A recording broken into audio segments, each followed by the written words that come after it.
In Game 3, EDG showed us the power of the Silas and of the Jace, and up here, in spite of it being up, EDG opting not to pick the Jace, actually going for the Renekton as a few very rapid fire picks and bans come rolling in to Game 4. The pace of the game is undeniable as the Rakan ban is coming in as well from the side of FPX.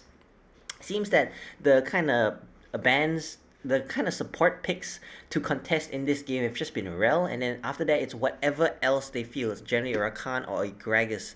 They could, of course, they have not shown as much emphasis on support ban so far at either team as what EDG look to ban here. They could ban out the Twisted Fate, perhaps even maybe the Galio. I don't think is too much of a thing. Orianna, of course, Quinn ban coming out here for EDG, really focusing up on the top side, wanting to protect a potential top lane Renekton as best as possible. On the side of FPX, what will we see here? Will they pick the Jace, or maybe will they try and ban it out? They could also look to ban out the Silas is already banned. Azir, Corki, Victor is not really things that they have been banned so far this tournament. In this game. They could of course look to ban out the supports again, the Leona, maybe with the not. Gragas is also another potential here. This could be a mid lane Renekton as the Kiana ban comes out, respecting Scout's Kiana from game 1. FPX, they don't really have any wiggle room to go. They need to play as well as they can at this point in time, or else they risk elimination from the tournament and falling into the losers bracket, where RNG await for a vengeful rematch as the knot is hovered here.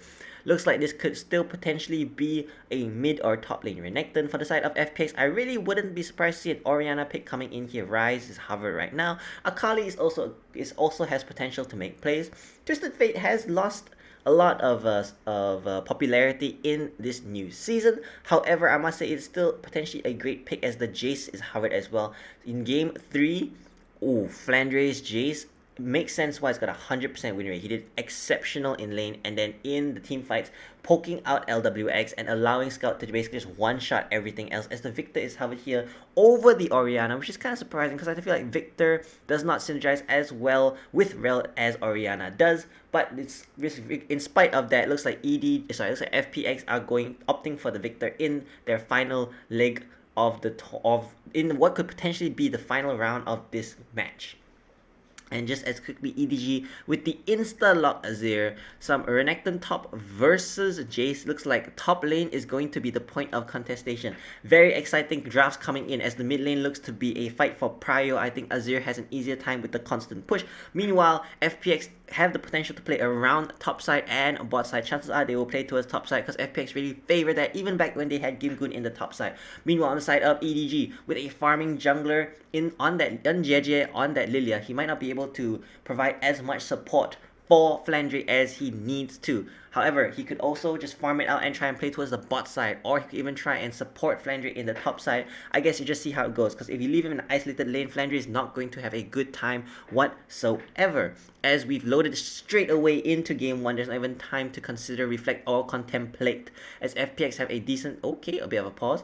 FPX, looking at the team comps now, looks like they have a decent poke and engage team composition with a bit of pick potential. Meanwhile, on the side of EDG, they have got some fantastic scaling with the Azir, with the Tristana, and of course the Lilia for the team fight ultimate flash in, put 5 people to sleep with the Lilting Lullaby, as well as the Swirl Sleep long range engage. Chris could potentially get hooked out here. No, gets hooked out by Mako as Viper piles on the dismount coming in to just get him away, chunked to half HP, but I think he'll have time to channel his recall. Looks like he's not even going to, as wants to start lane with perhaps just the regeneration he gets from his pots, as JJ yet again looking to start up in the top side without a leash. Looks like EDG putting a lot of emphasis on allowing their lanes to get as much of advantage as possible, realizing that that's just how they need to play versus FPX. They need to win through lanes and just need to make sure that JJ has enough safety, and safety comes in the form of Tien not knowing exactly where you're starting. That being said, a blue ping goes up onto the Raptors of EDG, as in the bot side, EDG already getting very, very much a push in favor of them going, as they're most likely going to try and hit level 2 first. Not does have his hook. Crisp does have his crash down available, as in the mid lane, Doomby taking a bunch of poke from Scout and trading back and forth has Scorch, as I see. Looking at the runes, nothing particularly exciting, interesting, or surprising coming in here from either side. I'm surprised kind of see Flandre go for the Conqueror. I think he would much I think it potentially could be better if he instead went for press the attack, because you want that early. I don't think you'll be taking very long trades against Jace. You kind of want to just one shot him as fast as you can. As already in the bot side, EDG with that level 2 advantage, pushing the tower, getting some damage onto it, throwing out the bomb as well. A quick ward drop, but Chris does have his sweep. Oh no, sorry, it was Tien who had sweeper. Both jungles now were just about completing their first rotation of the jungle. Tien, with his leash, is a little bit quicker, but Lilia also is insanely fast clearing. Looks like both of them going to trade Scuttle Crabs across the map. Looking at the lanes, okay, so it's to be expected that Tien will be playing to his top side. JJ, I think, is not very clear right now because an early game Lilia gank, not exactly. It's a crash down, comes onto Viper. Viper buffers it very well with his jump, and that's just about it. Okay, nice. Viper buffering that exceptionally well with his rocket jump, allowing him to get out there very unscathed. Fantastic reactions coming in. In the top side, Nuguri has built a fantastic wave, but Tien is not in the area to capitalize on it. I don't think he'll be able to in this time. Scott, realizing that his top laner could potentially be in some danger, rotating up after pushing out the wave to ensure that he can spot out Tien. I'm not sure if he saw him or not. There's a good chance he did, which means that Flandre realizes he needs to stay as healthy as possible, and at half HP, he is still susceptible to a dive. Nuguri could build about a wave or two as Chris, knowing that JJ's in the area, walks in to get a hook in the face either way as the rocket jump comes in, resetting, allowing LWX to get some, allowing Viper to get some damage onto LWX. Interesting play there coming in from Crisp, trying to get a safe ward but going a little bit too far, kind of greeding for it to a certain extent, as Flandre channels his teleport and JJ along with the bot lane reset now going out onto the map. Tien is in the top side just trying to steal away the Krugs as best as he can, but he is spotted out by a ward, I think, or by the minions. They very much know that he is there. Teleport advantage in mid lane now in favor of Scout, as Scout still has his retain while doing B, just teleporting back into lane with his tier and boots purchased. Bunch of pings go out on the top side as the jungler, as JJ turns the corner. So far, looks like EDG set to play towards the bot side a little bit, but that one doesn't really count because JJ just kind of finished up his jungle clear at that side of the map, and he had really nothing much to do. Some seconds to spare as Viper blast planting over. Chris is in the area, has the dismount to try and close the distance away from this evil bot lane, and looks like game 4 is not starting out very well as Viper predicts the jump flat, jumps over and gets the reset on. Crash, the attract repel comes in, but it's not enough as the help coming in there from Nuguri. Nuguri jumping onto Scout. Scout still has flash, still has TP. JJ is around the corner. Nuguri finding himself in a pincer location as Tien and Doingby are in the area to try and extract him. Tien flash in, trying to get Viper. Viper instantly cleanses and runs out. Doingby doesn't do very much damage, but the gravity field stunning out 3 people as LW is flashing around the corner as well. Stun coming in, Scout could be in danger. Flash is forced as a lot of summoner spells were blown by either team there. Nuguri unfortunately finding himself in a pincer location. Flandre did not have teleport, could not contribute to that, just allowing him to get a bit back in the lane actually. And interesting plays coming here from either team. FPX definitely getting the shorter end of that 6 so far. Chris has just been continuously focused down, and in spite of that though, he is not that far down in terms of levels. In fact, he's still level 3 as we see here. I don't know if they knew he was there. They saw him duck out and Mako just landing the easiest hook of his life. Viper, very nice predict in the rocket jump here, and after the bomb goes off, it just resets his rocket jump again, allowing him to chase after Crisp, doing be little that he could do as Nuguri jumping in onto Scout. It's unfortunate that JJ was in the area as well, and the retreating bot lane just happened to pincer Nuguri very well. Otherwise is walking up the river right now. Nuguri just trying to get as much damage in as possible. Tien flashing in to try and help his top laner. Unfortunately, it's not enough, and a beautiful gravity field stunning out 3 people, allowing LWX to pick up Mako, forcing out JJ's flash as well as Scouts. EDG with the advantage they've gotten in the bot side, a 2-0 and 138 CS Tristana. Realize that Dragon is theirs for the taking. There's no Rift Herald on the opposite side of the map to be traded, but Tien is still there trying to get some trying to get some pressure onto the map, onto Flandre, and trying to steal away the Krug camp. Scout is walking up now, and Doingby is kind of far behind him. Scout does have his ultimate, doesn't have flash, however, needs to be very careful as he have no vision on Tien right now. Scout standing on the blast plant. I don't think he knows. There he goes. He jumps in onto Tien. Tien is level 6 as is Scout. Shima Shuffle comes in, but there's a second fight going on. Flandre chunked to 1/3 HP by Nuguri, who is still full HP. Tien is just getting poked down continuously by Scout. Doingby is doing raptors at this point in time as Flandre pops his dominance and runs after him. Nuguri just trying to chunk him out as best as he can. Nearly gets him down, but in comes Doingby with the Chaos Storm as well as Gravity Field throwing them down as two of the guys come in.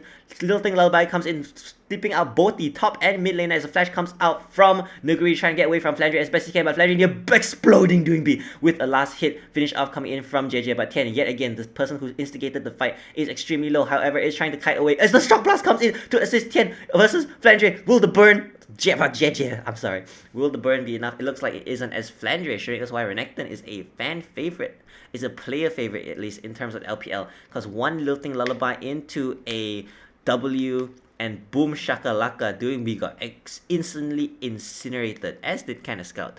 Overall though, looking at the goal, in spite of the 2-kill advantage, EDG are even in total goal with FPX. And the goal we see is actually coming in from the top side as Nuguri just smacking Flandre up. Scout here jumping in with the Shurima Shuffle, pushing Tian towards his tower. One of the smites goes down there in order to get himself some lifesteal. Tian bouncing back and forth. We see here, Doingby is super far away, finally manages to make his way up. And just like that, Nuguri just hammering away at Flandre, only alive because of the dominance, as Doingby just unloads onto Scout and the To The Skies finishes him off along with the passive proc. Nuguri flashing here, kind of leaving Doingby high and dry. Doingby did have flash as well, could have used it. Tian feeling unsafe to walk in, as he knew regardless of what was going on there was a certainty in the air, and that certainty was that one of the players of FPX was most likely to go down in there. It's either going to be Tian, or it's going to be Doingby, or it's going to be Nuguri. And Nuguri decided it ain't going to be me, homie, as he just flashes away, leaving Doingby high and dry. Now EDG looking to perhaps try and stop the bleeding in the top side as JJ walks up as well to clear out his red buff. Really, only his red and blue buff are up. Makes for very uncomfortable pathing as Flandre jumping in onto Nuguri, but Nuguri using the accelerator gate to just get some movement speed and run away from the slice and dice. Tian rounding the corner, just pick himself up another Scuttle Crab. Maybe even pick it up for Nuguri in the top side. Looks like Tian says, nah, that is for me, homie. As the bot lane of EDG is rotating up, LWX is still the furthest from this point of the map. And it looks to be a 4v5 situation if FPX don't finish it fast enough. I don't think there's a possibility for them to do this. So as the strongest member of EDG is rounding the corner, Chris is only level 5, Mako is level 6. Not only is there a personnel disadvantage, also a level experience disadvantage, as Tian is kind of low on mana as well. I think EDG have the manpower, have the muscle, have the ability to jump to just push FPX out of this fight. Some harass coming in onto Flandre, as it looks like they're trying to reset it as Tian gets the Chaos Storm comes down with the gravity stunning out 3 people as well. The Lilting Lullaby coming in, stunning out 2 as Tian and Nuguri are put to sleep. In comes Scott pushing in Nuguri in over the wall. Tian is just beating him as much as he can as Viper jumps in as well. It out goes Tian. Reset is available for Viper. Let's see if he takes it as Elderbeck sneaks in with the help of Chris to try and pick up the Rift Herald. Stunned out is Mako by the Attract Repel. Doing is in the area, doesn't really do too much damage as well. Only has his upgraded E going on, and EDG pick up another 2 kills. They lose Rift Herald. Beautiful smite coming in there from Tian. I think he had the advantage of smacking the Rift Herald's eye at the same time as his smite. And so far, this Lilia pick has been done pretty good work in terms of just being in the right place at the right time, able to just output the damage and allow his team, despite his solo laners not having very much CC, having 1 CC amongst the 2 of them. As you see here, the eye is open, he just hits it and smites it, boom, instantly hits, and then a very nice gravity field here, standing out 3 along the Attract Repel. Tian flashing out of there, nearly surviving, honestly, as Nuguri is just Shurima shuffled over the wall into Flandre's waiting arms, into a stun, I would expect, actually into a Mako ultimate. Tian just stunning out Scout, allowing them to trade one back, but Vita jumps over as well. Mako in position to help his AD carry, escort him out. Nearly gets taken out by Chris jumping in, but I suppose that fight was harder for FPX to get anything from that, because Chris was still level 5 after, getting killed a couple times, as Nuguri is just continuously assaulting Flandre up in this top side. Oh my god, Nuguri, fantastic tower aggro kiting, just actually, getting only 1 tower shot, trading more than half of Flandre's HP bar down. Dragon is spawning in 15 seconds, and both top laners do have teleport. Flandre probably wants to get a recall off, as he's going to be teleporting into a fight with half HP, and there's no way that Nuguri is going to allow him to do that safely or without any harass at all. The shock blast coming in, the auto attacks coming in one after another. Flandre, with no sustain, is just going to have to give it up and get a TP off as soon as he can. Getting the recall off as Tian turns the corner. Could Mako hit a hook here? Looks like Mako is not even going to try, as mid priority goes in favor of EDG, as in comes the Shurima Shuffle. Instantly Chaos Storm is dropped as well as the Gravity Field. Doingby trying to kite away. There's no one above him to try and help him. Nuguri is walking down a little bit right now, but Doingby looks to be left high and dry. Game 3 is not okay. JJ flashing over the wall, not wanting to leave anything to chance. Has the Lilting Lullaby. Will he be forced to use it? As nice little kite coming in there from Doingby. Another Shurima Shuffle minus the ultimate coming in from Scout. clearing that out, as I think first tower in the game is actually going to go over to FPX's bottom lane. Tian is in the area to try and just kite him out as much as possible as Flandre and Scout enter as well. Looks like Elderblex is going to be taken out here as he uses the cleanse. A nice little ultimate coming in, magnetism coming in from Crisp, actually saving his AD carry, and the attract repel as well, trying to delay Flandre as much as he can. Beautifully played there by Crisp. Very good rotations coming in here from the side of EDG, but FPX still get first tower across the map. Almost a 50 CS lead going in favor of Nuguri in this top side. EDG, you are stacking dragons, you are making plays around your bot side, but at what twisted cost? Because you won't probably not be able to take down this tower with Viper rotating away from the lane. That's the impression that I am getting. Crisp, his third death this game, but this one was very much well played by him. There was no way he was getting out. If there's no way he's getting out, and LWX was getting out, kind of. And doing the, unfortunately, being flashed on there by JJ, actually forcing out a pretty key summoner spell. Unfortunately, I don't think it will matter, for it will be up for the next dragon, I am pretty sure. Nuguri actually just hammering away at Flandre. Flandre not having the game of his life. Coming off of a really hot Game 3, Game 4 has not looked too spicy for him so far, but I think he's made some decent plays. He's done what he needs to do. He's in that position because of draft, and so far I think he's played it pretty well. Now, very quickly, looks like there's not going to be any neutral objectives on the map for a while, which gives time for Chris to catch up in terms of gold and CS. Doing be also slightly behind in terms of levels, in spite of the fact that his CS is higher than Scouts at this moment in time, probably due to that last death and the bot lane plays that were going on. Junglers maintain very even, as well as the fact that top lane Nuguri is still even also in terms of levels, with Flandre now only leveling up a little bit more. Viper 4-0 and 2 with his Kraken Slayer finish is actually much stronger than Elderblaze right now, so Elderblaze not even wanting to attempt a 1v1 at this point in time. GAG's top side is kind of being evaded. The problem is for EDG though, is that now that they've lost their top side outer tower, it gives Nuguri the potential to just push in the waves, and then in comes Scout trying to get a Shima Shuffle off, gets actually a Shock Blast in the face instead. Nuguri can just continue to push wave after wave into the top tower and then rotate down, poke out Scout from underneath his tower and try pressuring out the tower. LWX somehow managing to get bot tower under Viper's nose, because Viper had to back off, realizing the FPX were rotating a lot of manpower down to the bot side. Nuguri is spotted out between two wards. That's why they know that there is potential for FPX to make a play here. Flandre on the opposite side of that, trying to get back as much as he can, because he's been giving too much for to the team as it stands. Crisp is 6 at this point in time. Ultimate is available right now as the Shock Blast comes ringing in. So far, the Jace Shock Blast have been really big in both Game 3 and so far in Game 4, because Shock Blast coming in, ringing true, landing where it needs to be, and beautiful rotations coming out here. Tian is just going to soak up this wave, what he can from this wave, that, you know, nothing goes to waste. That rotation coming in there from Nuguri means that now Tian can pick up some farm.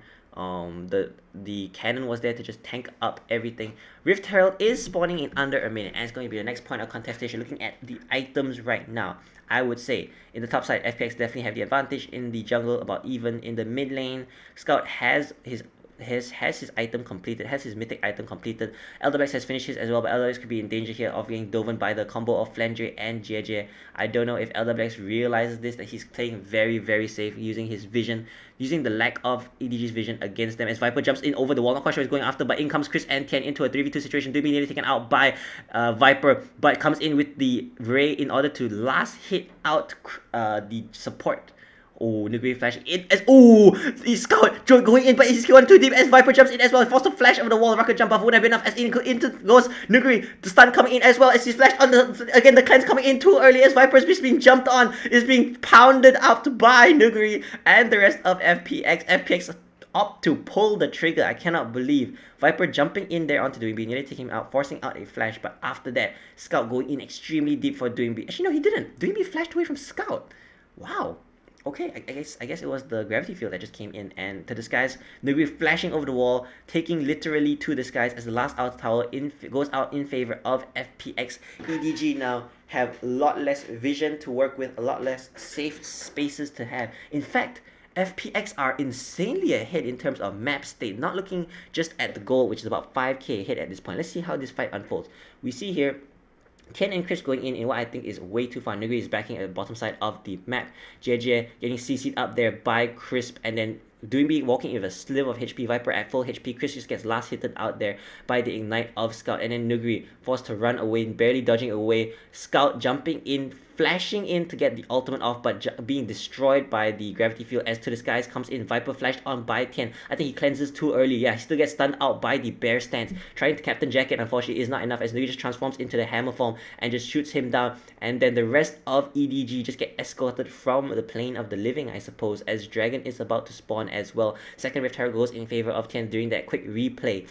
Tian is here in the mid lane. EDG is severely outnumbered as in comes Doing B. Mako stunned out, does not have much to escape with except for his flash, I suppose, as Flandre in the top side does have teleport, but looks like FPX wanting to start up their own dragon stack. I'm pretty sure EDG content with having the first two are just going to let them have this little victory in favor of an outer tower in the top side, hopefully. No one is in position to help him as Mako is just there to play goalkeeper a little bit. If anyone comes, he and JJ are going to incinerate them, but I'm pretty sure FPX is not going to be that greedy. You can't win them all after all. Flandre getting a little bit of gold injection back onto his side. Thankfully, he is the only person aside from the supports who does not have a mythic item, but FPX using their tempo advantage, just forcing it down mid lane with the Rift Herald. It's going to get one charge off, tier 2 goes down in the mid lane. Meanwhile, Nuguri hammering away. Bot tower already at half HP. FPX severely out macroing EDG in this sense. There is no saving grace for them in this. Nuguri just taking out the last tower. There we go. And yeah, one outer tower traded for two tier 2 towers as well as Dragon is not worth in any spectrum. EDG, they looked really good at first, but I suppose that just playing around Nuguri, so far the top lane has been quite key for FPX, kind of like how it used to play. Just actually no, they used to play around bot side, so it's interesting. I suppose you can say that this is exactly what getting Nuguri into the top side in this season has allowed them to do, is unlocked both sides of the map. For now, as Tian's about to face check into JJ and Mako getting some deep vision in.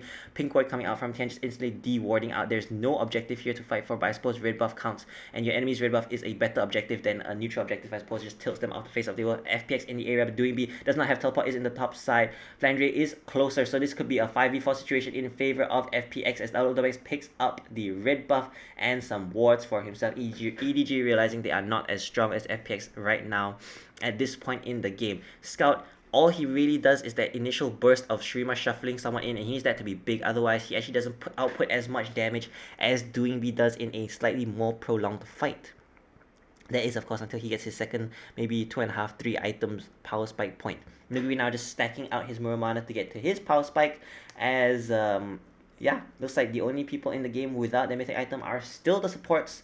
Both the supports coming in on the side of either team, just chilling right now. 5k gold, 4 to 5k gold advantage in favor of FPX as Nuguri is continuing to pressure side lanes and then rotating between lanes. A quick reset coming in here from FPX. I think they're going to try and play around Baron at this point in time. Everyone recalling on their team. Not completely synced, but I think good enough. As look at the vision in the bottom side of the map. I could just highlight that FPX are in complete control of the bottom side of the map. It looks like they're going to shift that control of everyone rotating up towards the top side. Flandre trying to build a little bit of a wave and just push it out towards FPX again. I think the outer tower will soon fall. Doing B just getting some pressure up as well in the top side while his team plays around the mid and upper river in order to secure himself out some vision. Tian needs to be a little bit careful as around the corner is a very angry man spirit bear form being who will slap the deer out of you. As FPX instantly unceremoniously start up Baron, actually taking it down extremely fast. A sleep coming in could be huge, but the soul seed hits out the back of Baron. JJ just helping to leash. Shock blast goes wide. Mako looking to go in as well. Baron is going down. Flashes in JJ trying to get a bit done, but he's instantly stunned up. Flandre forced to slice and sliced out as Tian running in for Viper using everything, but it is not enough as the movement speed you get from the chem tank coming in from Tian super quick, along with the Nimbus cloak as well as the smite just stunning out Mako as well. Udyr when he is hit is a severe nuisance, and there's no buffering his bear stance. I suppose he just runs too damn fast. Whew, that was well played there by the side of FPX. Without a doubt, Tian is just backing up pink ward. Without a doubt, good play coming in there as JJ doing his best, flashing in to try and make the play. It was down. I'm not sure if he was down on the level at that point in time, but it looks like, okay, let's see here. As see teleport coming in there from Flandre, trying to preserve that pink ward, and then there was a level disadvantage in favor in going against JJ. As we see here, look at the boosters. That's a Ferrari right there. Even the Buster Shot coming in was not enough. The cleanse and the flash forced out as well. Viper dying regardless of that. Does have stopwatch now. I don't really know if it's gonna save him. Can you stopwatch halfway through a rocket jump? Interesting thought. As Dragon is spawning in 40 seconds with the fresh Baron buff lasting another minute and 45 seconds. Let's see what FPX can do to this game. Very, very, very, very heavily in favor of FPX, ladies and gentlemen. I think I feel quite safe to assume that there is going to be a Game 5. And in Game 5, what can EDG do in order to work through this? I think it's very clear that Jace is a huge, huge priority pick in this game. It's either you ban it out or you don't give it to whoever's on blue side. As yet again, FPX working as a collective, just securing out vision in the bottom side of EDG's jungle, and now shifting that also to the top side. They have EDG's movements through the jungle completely in, you know, the EDG can't move anywhere without FPX realizing in terms of being in the jungle. As Nuguri is backing up, looks like he's just gonna start up Dragon by himself. Does have teleport and is able to join the team. Flandre without teleport will have to walk the distance as Nuguri just lifestealing out with that Eclipse. Does have a Serpent's Fang, wanting to who's gonna shield here? Interesting. I mean Scout technique I'm not quite sure why Serpent's Fang. I suppose it must be a very gold valuable item. It must be very value for money kind of penetration item that Nuguri feels he needs or he really appreciates or enjoys. As the teleport is coming in, that's doing B behind Viper. Viper does not have flash, does not have cleanse. As Tian running in as well, uses his stopwatch, but Nuguri is here as well. Looks like this double teleport feels kind of familiar, doesn't it? Says LWX, as this is exactly what happened to him in the bottom side. Both the mid and top laners just teleporting onto a single ward, appearing behind him, and there was nothing more he can do. Viper stepping out incredibly aggressively without his team in the area, and now Baron buff has been stalled out. They have actually gotten nothing from Baron buff, but Doing B pushing in the bot side with the rest of FPX pushing it down mid lane. Will they pull the trigger here? With Doing B rounding the corner, it tells me that they will. Tian running up to try and stun anybody he can lay his paws on as FPX secure out the mid wave. Oh my goodness, look at that shot blast. Chunking out Scout, chunking out Mako. And this is exactly what I'm saying. This champion has been so effective in this series so far. It's just whoever has him wins, kind of. And the thing is that EDG had the opportunity to take him, just didn't opt to do it.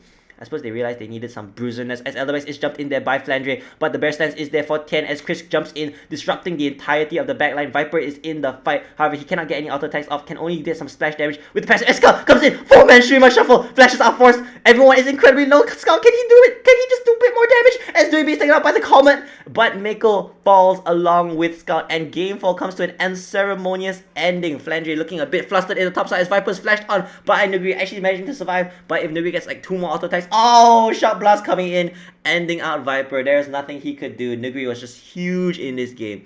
3 item Jace, one-shotting out Viper, and Doing B feeling ecstatic at how that game went. Everything actually just went automatically in favor of FPX. Doing B saying, Nuguri, are you okay carrying that hard, homie?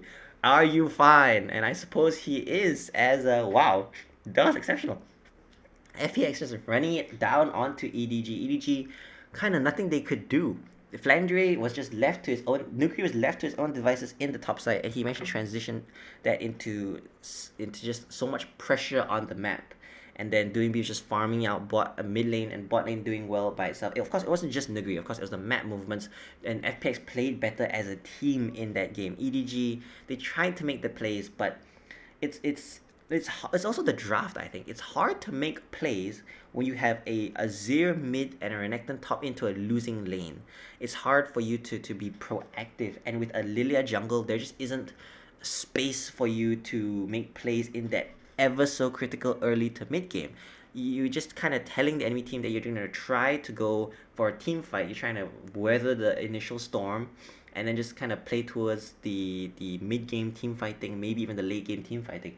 But FPX just getting such a huge advantage through Nuguri in the top side, through being even if with Doing B in the mid lane. And even though it looked like EDG in the early game were picking up kills, were like beating down Doing B in the mid lane, just destroying Chris absolutely, FPX could just one wrong fight going in favor of FPX just blew the game entirely open, and there was nothing more to it. So thank you guys for watching. Again, game 4 concluding with FPX evening out the series into a 2-2. Tomorrow we'll see whether FPX are able to win it or EDG are able to excuse me, are able to take it to the house, I suppose you could say, like at 10 towers to 1. EDG just getting utterly destroyed in that last game. But regardless of that, the show must go on. We must forget about the past and look towards a brighter future. Thank you so much for watching, ladies and gentlemen, and we'll see you tomorrow for the last game of EDG versus FPX.